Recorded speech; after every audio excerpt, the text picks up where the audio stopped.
नमस्कार। एक बार फिर से मैं आपके सामने हूं और 10th क्लास की एसएसटी का जो दूसरा अध्याय है, सेकंड अध्याय है, उसके बारे में हम डिस्कस कर रहे थे। नेशनलिज्म इन इंडिया, भारत में राष्ट्रवाद। इस अध्याय का ये तीसरा पार्ट है। पहले जो दो पार्ट हैं उनमें हम लोग क्या क्या डिस्कस कर चुके हैं, उनके कंटेंट, उनकी लिस्ट यहां पर है। आप पाएंगे कि मैं बार बार इनको रिपीट कर रहा हूं। ये रिकैप्चुलाइजेशन करने के लिए, दोबारा से अपने आप को उन वीडियो से जोड़ने के लिए, क्रमबद्धता के लिए, सीक्वेंस के लिए, ताकि हमें सारी चीजें आसानी से समझ में आ जाए। इसके लिए चलिए मैं एक बार उन सभी पॉइंट्स को आपके सामने फिर से जीवंत कर देता हूं, ताकि आपको जो पार्ट थर्ड है उनकी बातें सिलसिलेवार समझ में आ जाएं। और जो पार्ट 1 और 2 है उनका भी लिंक मैं आप लोगों को इसी वीडियो के साथ ऊपर दे दूंगा। जिसने भी उनको नहीं सुना हो, पहले आप उनको सुन लें, उनको समझने का प्रयास करें, उसके बाद यहां पर आए। देखिए, मैंने इनको क्रोनोलॉजिकल स्टाइल से, क्रोनोलॉजिकल तरीके से यहां पर रिप्रेजेंट किया है। हमने इस चैप्टर में वर्ल्ड वॉर 1 के बारे में बात किया था कि उसका, वर्ल्ड वॉर 1 का हमारे ऊपर क्या इंपैक्ट पड़ा। उससे भी पहले मैंने यहां पर 3 चीजें डिस्कस की थी कि हम इतिहास से क्या समझते हैं, कॉलोनाइजेशन का मतलब क्या होता है, नेशनलिज्म का मतलब क्या होता है। क्योंकि इस अध्याय को भली भांति समझने के लिए हमें हमारे सामने इन सब बातों की क्लैरिटी होना बड़ा आवश्यक था। मैंने उनको बिल्कुल क्लियर करने का प्रयास किया है। उसके बाद सत्याग्रह, महात्मा गांधी जी का आगमन होता है भारतवर्ष में और उन्होंने 3 सत्याग्रह को इनिशिएट किया। 1916 चंपारण, खेड़ा और Ahmedabad. Rowlatt act, sir John Rowlatt के अध्यक्षता में इसको बनाया गया था और इसका क्या इंपैक्ट पड़ा भारतीय राजनीति पर, भारतीय इतिहास पर, इसके बारे में चर्चा की। जलियांवाला बाग के बारे में इंसिडेंट, मास्कर क्या था, वो बात किया। खिलाफत मूवमेंट, ऑटोमन टर्की, खलीफा मोहम्मद अली, शौकत अली, उनके बारे में हमने विस्तार से चर्चा की। नॉन कोऑपरेशन मूवमेंट 1921-22, इसके बारे में हमने चर्चा की कि इसको शुरू करने के क्या कारण थे। इस नॉन कोऑपरेशन मूवमेंट को, जो एक बहुत बड़ी मूवमेंट थी, महात्मा गांधी जी द्वारा चलाई गई थी, इस संदर्भ में हमने 4 पॉइंट डिस्कस किए थे। पहला, नॉन कोऑपरेशन मूवमेंट को स्टार्ट करने का क्या रीजन था। दूसरा, इनके दौरान जो कंट्री में जो जितनी भी मूवमेंट्स हुई थी वो सारी हमने बात की। इसमें हमने अवध का, आंध्र प्रदेश का, आसाम का जिक्र किया। उसके बाद साइमन कमीशन के बारे में, सर जॉन साइमन, जिन्होंने साइमन कमीशन की अध्यक्षता की थी, वो क्यों बनाया गया, इसके बारे में भी हमने बात की। वो उसका भारतवासियों द्वारा ओपोज, विरोध क्यों किया गया, वो हमने बात की। लाला लाजपत राय की हत्या किस प्रकार से हुई, लाठीचार्ज से, वो हमने डिस्कस किया।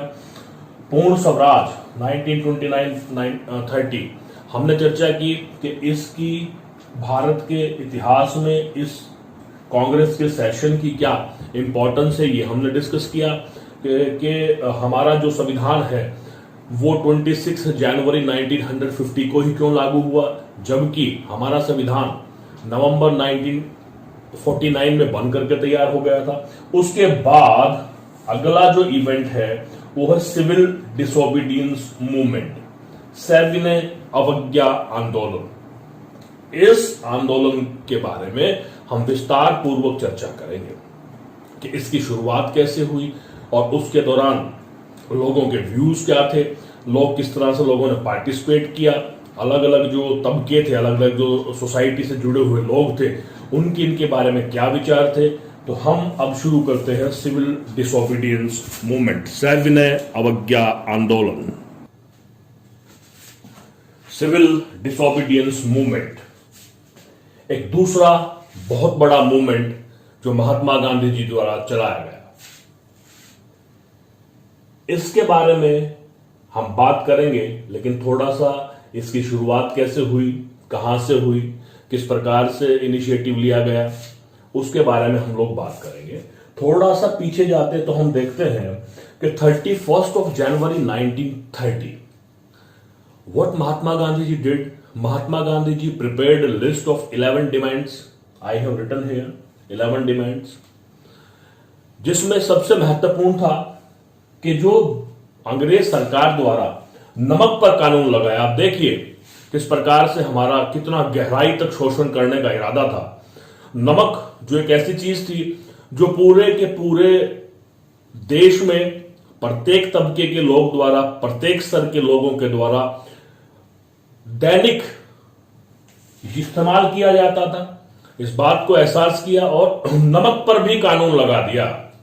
पूरी तरह से निचोड़ लेने का अंग्रेजी हुकूमत का जो इरादा था कि किसी भी प्रकार से ज्यादा लाभ एकत्रित किया जाए, और उन्होंने नमक पर कानून लगा करके अपने मंशा को जाहिर कर दिया।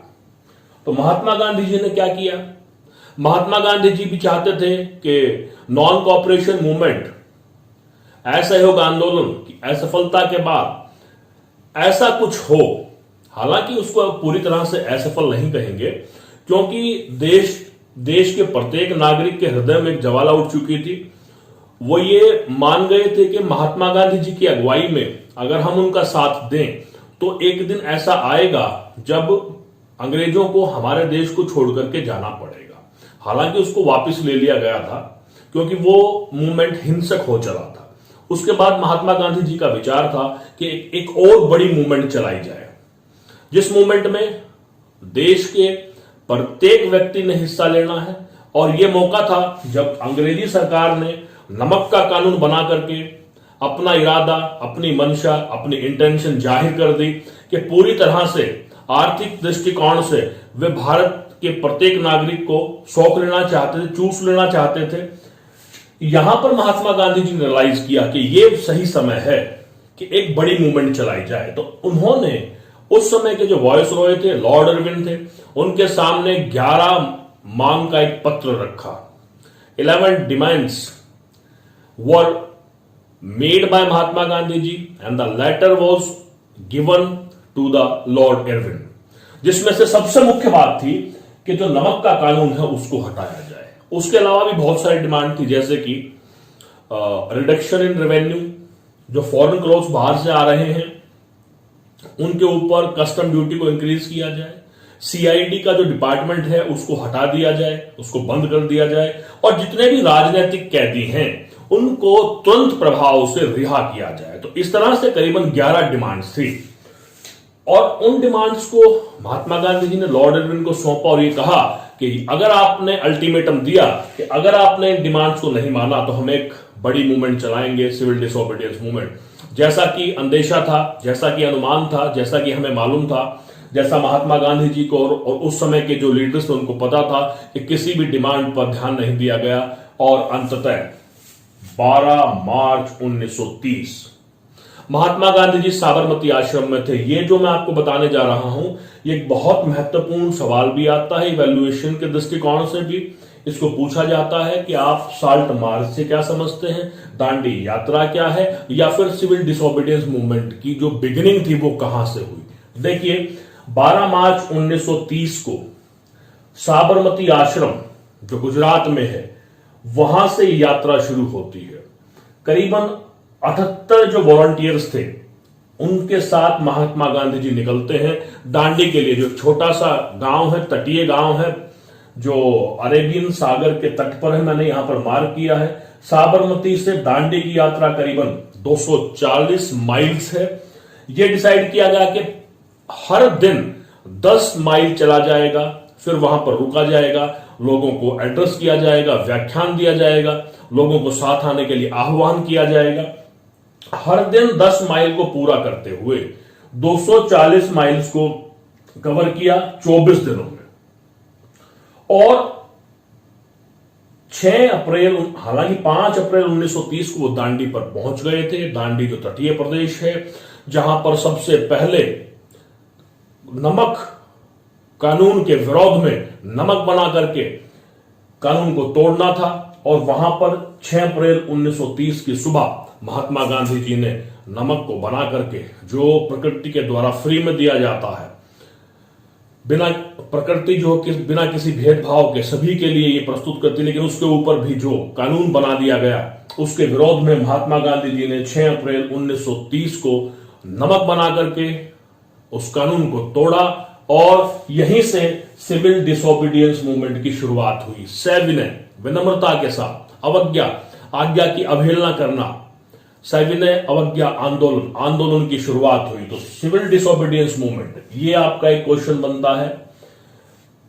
पीछे क्यों शुरू हुआ? क्योंकि डिमांड्स दी गई थी, डिमांड्स नहीं मानी गई, लॉर्ड इरविन ने डिमांड्स को नहीं माना। तो 12 मार्च को साबरमती आश्रम से शुरुआत होती है, 240 माइल्स आते हैं। 24 दिन में इन प्रत्येक दिन 10 माइल्स को पूरा करके 24 दिन में इस यात्रा को पूरा किया जाता है। दांडी पहुंचा जाता है तटीय प्रदेश में, वहां पर नमक बना करके 6 अप्रैल 1930 को अपने इस आंदोलन की शुरुआत की जाती है। इसी आंदोलन में करीबन 60,000 लोगों को अंग्रेजी सरकार ने जेल में डाल दिया, जिसमें महात्मा गांधी जी भी एक थे। तो ये है आपका सिविल डिसोबीडियंस मूवमेंट, और इसकी प्रगति किस प्रकार से हुई, क्या क्या लोगों के व्यूज थे, उसके बारे में अब हम थोड़ा चर्चा करेंगे। हालांकि जिस प्रकार से नॉन कॉपरेशन मूवमेंट में स्टूडेंट्स का, टीचर्स का, लॉयर्स का और अलग अलग लोगों का जो रुझान था, वो सारे पॉइंट्स तो सेम थे।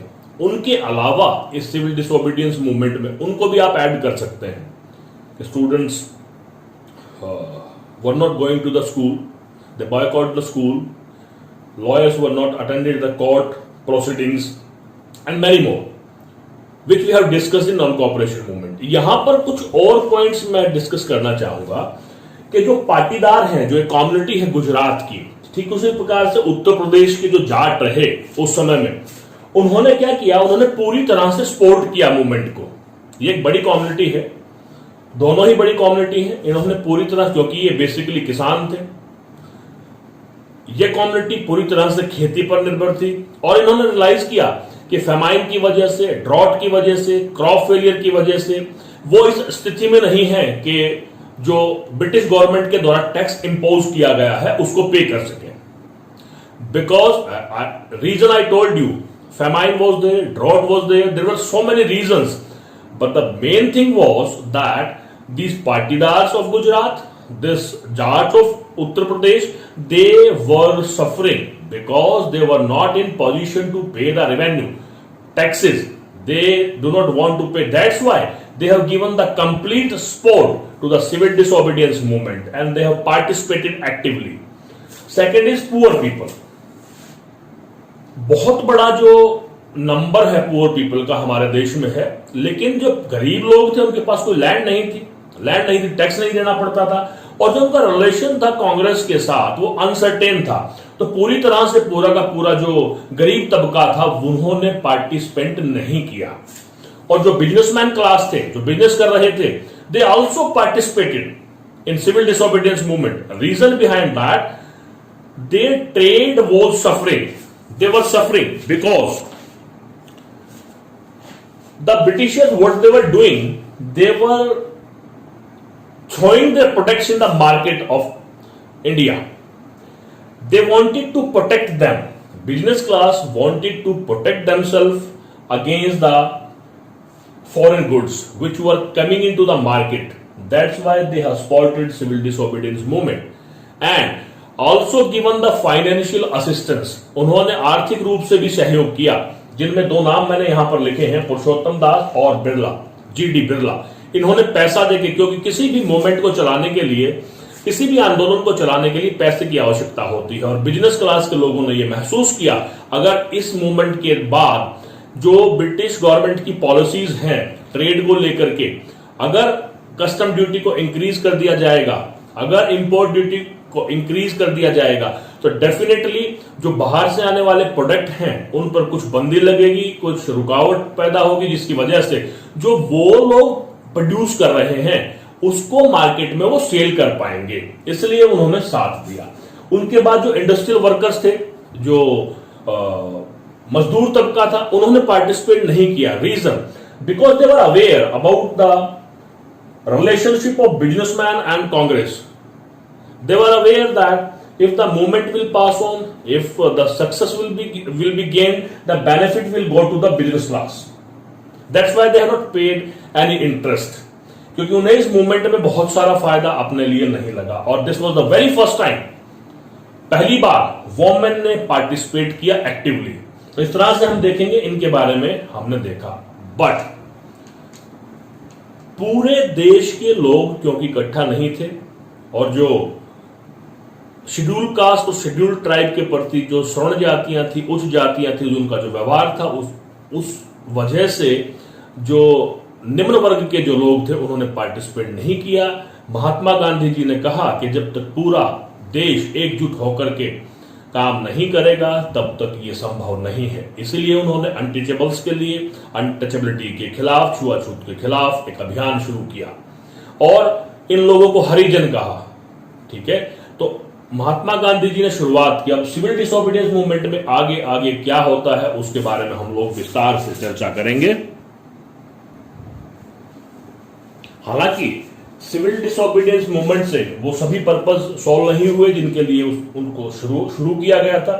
लेकिन सिविल डिसोबीडियंस मूवमेंट के दौरान जो मेन कंसेप्ट है, जो मेन बातें हैं, उनके बारे में हम डिस्कस करेंगे कि इन मूवमेंट की वजह से ब्रिटिश गवर्नमेंट ने डिसाइड किया कि जो भारत के जो लोग हैं, जो मुख्य लोग हैं, मुख्य व्यक्तित्व हैं, जिनमें कांग्रेस पार्टी के लीडर्स हैं, जिनमें डिफरेंट नवाब्स और महाराजा हैं, राजा हैं, उन सबको बुलाया जाए, उनसे डिस्कस किया जाए इस राउंड टेबल कॉन्फ्रेंस. सबसे पहले में इन शब्दों का मतलब समझ लेते हैं. गोल में उन्होंने ये कहा कि एक राउंड टेबल कॉन्फ्रेंस होनी चाहिए. लॉर्ड इरविन ने भी इस बात का समर्थन किया और लेबर पार्टी के जो उस समय देन प्राइम मिनिस्टर थे, उन्होंने भी इस बात को लेकर के निश्चय किया कि यस, भारत के लोगों को बुलाना चाहिए. रीजन क्या था कि कॉन्स्टिट्यूशनल रिफॉर्म्स, के संवैधानिक रिफॉर्म्स क्या होने चाहिए, किस प्रकार के कानून बनने चाहिए, किस प्रकार के अधिकार भारतीयों को दिए जाने चाहिए. इसीलिए गोलमेज सम्मेलन का आयोजन किया गया.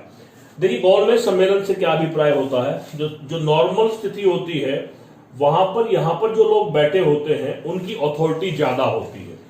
ये सिंपल टेबल है, यहां पर जो लोग बैठे होते हैं उनकी अथॉरिटी कम होती है.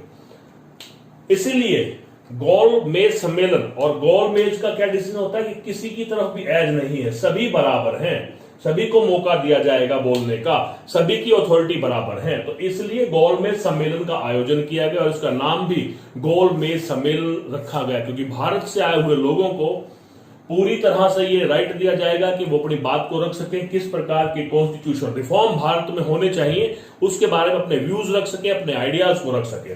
तो 3 राउंड टेबल कॉन्फ्रेंस हुई थी, नवंबर 1932, जनवरी 1931. सेकेंड राउंड टेबल कॉन्फ्रेंस सितंबर 1931 टू दिसंबर 1931. थर्ड राउंड टेबल कॉन्फ्रेंस नवंबर 1932, दिसंबर 1932. पहली जो राउंड टेबल कॉन्फ्रेंस थी उसमें कांग्रेस की तरफ से कोई भी व्यक्ति नहीं गया, क्योंकि जितने भी बड़े बड़े लीडर्स थे वो सभी के सभी सिविल डिसोबीडियंस मूवमेंट की वजह से जेल में थे. कांग्रेस की तरफ से इसका बॉयकॉट किया गया, लेकिन उसके बावजूद भी ईसाई, पारसी, मुस्लिम्स, अलग अलग नवाब, मुस्लिम लीग पार्टी के लोग, वो सारे के सारे वहां पर गए थे, उन्होंने उसको अटेंड किया था. और सेकेंड राउंड टेबल कॉन्फ्रेंस में महात्मा गांधी जी की उपस्थिति को दर्ज करवाने के लिए जो लॉर्ड इरविन थे उन्होंने एक समझौता किया जिसको गांधी जी इरविन पैक्ट के नाम से जाना जाता है. आप देखें, ये लिख लें, आता है कि what was Gandhi ji Irwin pact, समझौता क्या था. यहां पर लॉर्ड इरविन ने प्रॉमिस किया कि मैं सभी पॉलिटिकल प्रिजनर्स, राजनीतिक जो कैदी हैं, उनको रिलीज कर दूंगा, उनको छोड़ दूंगा. और गांधी जी ने ये प्रॉमिस किया कि मैं सिविल डिसोबीडियंस मूवमेंट को वापस ले लूंगा. तो ये गांधी जी इरविन पैक्ट था 1931 में. और इसमें एक कॉमनवेल्थ अवार्ड के नाम से भी बात है. यहां पर ये बात समझना बहुत जरूरी है कि जब यहां पर डिप्रेस क्लास की तरफ से डॉक्टर भीमराव अंबेडकर ने पार्टिसिपेट किया था, और जो माइनॉरिटी ग्रुप के लोग थे जिसमें इस्लामी थे, इस्लाम धर्म से जुड़े हुए लोग थे, उन लोगों ने ब्रिटिश गवर्नमेंट के सामने एक प्रस्ताव रखा कि हमें भी एडमिनिस्ट्रेशन में, हमें भी सरकार में हिस्सा मिलना चाहिए, और सामान्य परिस्थितियों में हमें हिस्सा नहीं मिल सकता. इसलिए सेपरेट इलेक्टोरेट, सेपरेट इलेक्टोरेट का प्रस्ताव रखा और अंग्रेज सरकार तो यही चाहती थी, फूट डालो राज करो, तो कॉमनल अवार्ड दिया गया। कॉमनल अवार्ड क्या था कि जो कुछ सीटें जो थी उनको रिजर्व कर दिया गया और ये कह दिया गया कि यहां से, अब देखिए रिजर्वेशन में और सेपरेट इलेक्टोरेट में क्या फर्क है, इस बात को समझना यहां पर जरूरी है। सेपरेट इलेक्टोरेट होता है जिसमें एक पर्टिकुलर कम्युनिटी का व्यक्ति इलेक्शन लड़ेगा, उसको उसी कम्युनिटी के लोग वोट देंगे और लोगों को वोट डालने का अधिकार नहीं होगा। ये था सेपरेट इलेक्टोरेट। और महात्मा गांधी जी ने ये रियलाइज किया, अगर सेपरेट इलेक्टोरेट निर्वाचन पद्धति लागू हो गई इस तरह से तो देश का विभाजन हो जाएगा। तो उस समय जो वो यरवदा जेल में थे उन्होंने आमरण अनशन किया और ये कहा कि मैं इसके बिल्कुल जो कॉमनल अवार्ड जो ब्रिटिश गवर्नमेंट ने दिया है, जिस सेपरेट इलेक्टोरेट पे सहमति बनी है, बहुत रिक्वेस्ट किया लेकिन भीमराव अंबेडकर जी से कि वो उस बात पर सहमत हो कि सेपरेट इलेक्टोरेट नहीं होना चाहिए, लेकिन उसके बावजूद भी सेपरेट इलेक्टोरेट को लागू किया गया। तो महात्मा गांधी जी ने स्टेप लिया कि मैं आजीवन मृत्यु तक व्रत रखूंगा जब तक सेपरेट इलेक्टोरेट की बात को हटा नहीं लिया जाएगा। तो महात्मा गांधी जी और डॉक्टर भीमराव अंबेडकर के मध्य में पूना पैक्ट, एक समझौता हुआ 1932, जिसमें यह निर्णय लिया गया कि सेपरेट इलेक्टोरेट की जगह पर रिजर्वेशन का प्रावधान रखा जाएगा, सेपरेट इलेक्टोरेट नहीं होगा।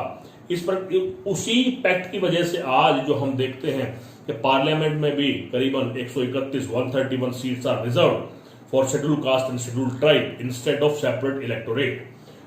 तो ये सिविल डिसोबीडियंस मूवमेंट के दौरान, हालांकि यहां पर लॉर्ड इरविन ने अपना प्रॉमिस नहीं निभाया, जितने पॉलिटिकल प्रिजनर्स थे उनको रिलीज नहीं किया, तो दोबारा से सिविल डिसोबीडियंस को महात्मा गांधी जी ने इंग्लैंड से आने के बाद शुरू किया। लेकिन सिविल डिसोबीडियंस मूवमेंट भी अपनी मोमेंटम को कायम नहीं रख सका और धीरे धीरे वो खत्म हो गया। जो उनसे अपेक्षाएं थी सिविल डिसोबीडियंस मूवमेंट से वो नहीं हो पाई। ये सिविल डिसोबीडियंस का सारी की सारी मुख्य बातें हैं, आप इन पर ध्यान दें। अब लास्ट पार्ट इस चैप्टर का जिसके बारे में हम लोग डिस्कस करेंगे, तो आप इनको नोट कर ले, लिख ले। यहां पर ये मेंशन करना जरूरी हो जाता है कि ऐसा नहीं था केवल महात्मा गांधी जी या और जो रिवोल्यूशनर्स थे या वो सभी लोग जो भारतवर्ष को एक आजाद रूप से देखना चाहते थे, जिनके बारे में हम जानते हैं, उनके अलावा भी बहुत सारे ऐसे लोग थे जिन्होंने पूरा प्रयास किया कि हमारा भारत देश आजादी प्राप्त करे और उन्होंने अपने तरीके से ही लोगों के हृदय में राष्ट्रीयता को फैलाने का, राष्ट्रीयता की राष्ट्रवाद की जड़ों को जमाने का भरपूर प्रयास किया। आप देखेंगे कि प्रयास किया गया फिलोसफर्स के द्वारा, जो राइटर्स थे उनके द्वारा, कि हमारी जो एंशिएंट जो हमारी हिस्ट्री है, जिसमें हमने फिलोसफी में, जिसमें हमने लॉ पर, जिसमें हमने मैथमेटिक्स पर, जिस पर हमने आर्किटेक्चर पर काम किया है, उन कामों को सामने लाया जाए ताकि हमें इस बात पर गर्व हो कि हम भारतवर्ष से जुड़े हुए हैं, हमें हमारी संस्कृति पर, हमारे कल्चर पर गर्व हो। तो लोगों ने घूम घूम करके फोकलॉर और फोक टेल इकट्ठा करना शुरू किया और ऐसे ऐसे लोगों को सामने लेकर के आए, जिन ऐसे ऐसे व्यक्तित्व के बारे में बताना शुरू किया। जैसे मैं मेंशन करना चाहूंगा महाराणा प्रताप, जिन्होंने ताउम्र अपने राज की ठाट बाट को छोड़ करके अपने क्षेत्र के लिए हमेशा युद्ध किया, हमेशा प्रयास किया और कभी भी अपने घुटने नहीं टेके। इसी तरह से छत्रपति शिवाजी महाराज, जिनके नाम को हम गर्व से लेते हैं, इन लोगों की जीवनियों को बताया गया और ये बताया गया कि आप किस तरह से, कि इनके जीवन से आप आइडिया लगा सकते हैं कि हमें भारतवर्ष के लिए क्या क्या कार्य करना चाहिए। इन लोगों ने अपना सर्वस्व त्याग दिया और हमेशा आजादी के लिए, अपने क्षेत्र की रक्षा के लिए, अपने स्वाभिमान के लिए इन्होंने लड़ाइयां लड़ी। उनके अलावा भी बहुत सारे लोग थे जिनमें बंकिम चंद्र चट्टोपाध्याय जी का नाम आता है। उन्होंने सबसे पहले भारत माता की इमेज बनाई और ये जरूरी होता है कि जब हम किसी चीज के लिए काम कर रहे हैं उनकी पिक्चर हमारे सामने हो।